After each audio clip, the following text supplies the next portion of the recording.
Pollutants in the air can make it tough for you to breathe and function, but pollutants can also affect your car's performance. It's the reason an air filter is standard equipment on internal combustion engines.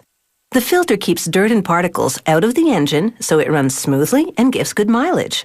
I wonder if that works for people.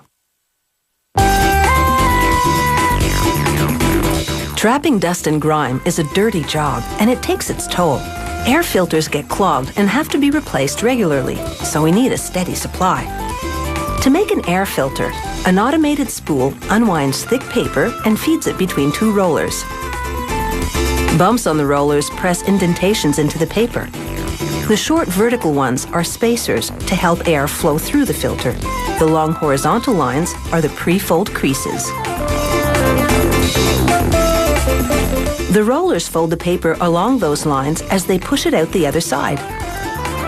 An automated counter keeps track of the folds because each filter will need to have approximately 75 pleats. Now a conveyor belt moves the paper to a circular blade.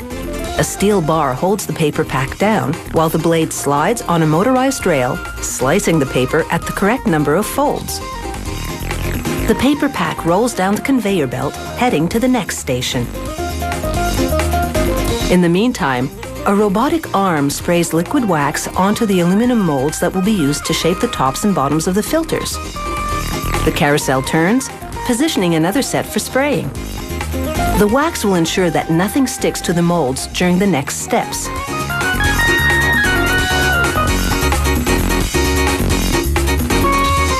Now chrome-plated steel screens fall into a positioning tray. A robot picks them up with magnets, 2 at a time. It places them on the bottom mold for the filter. A platen or plate bearing 2 top molds flips forward on the carousel. The carousel turns, and remember the paper packs? A worker places one in each of those top molds. Now a robot dispenses a liquid polyurethane mixture around the screen in the bottom mold. Then the automated platen flips back so that the top molds with the paper packs face down. An air cylinder pushes a platen holding the bottom molds up to meet the top ones, and heat triggers this chemical reaction. The polyurethane swells and covers the screen and the paper pack, forming a solid, flexible plastic layer.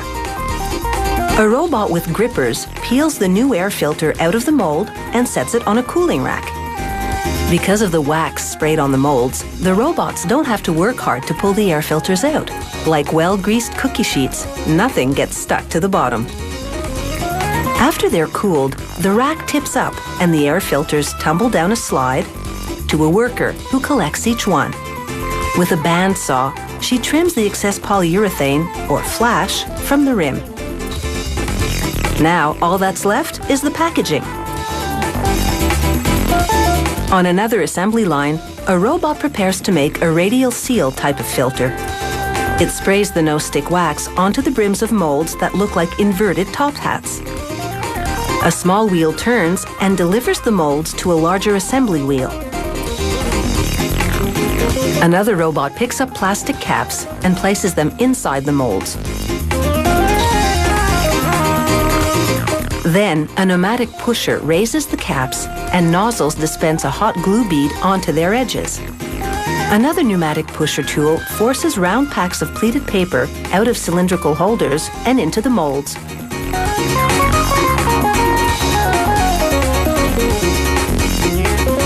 The big wheel keeps on turning, positioning the molds to receive more packs or tubes of filter paper.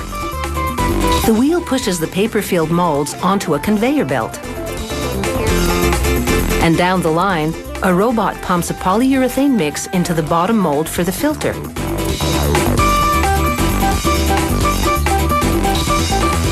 A worker presses the paper-filled top mold onto it. Heat triggers the chemical reaction that expands the polyurethane, encasing the bottom of the filter paper and forming a gasket that will fit tightly near an engine intake. The radial air filter is now completely assembled, and it's taken just 20 minutes. The filters are now ready to do some dirty work under the hood.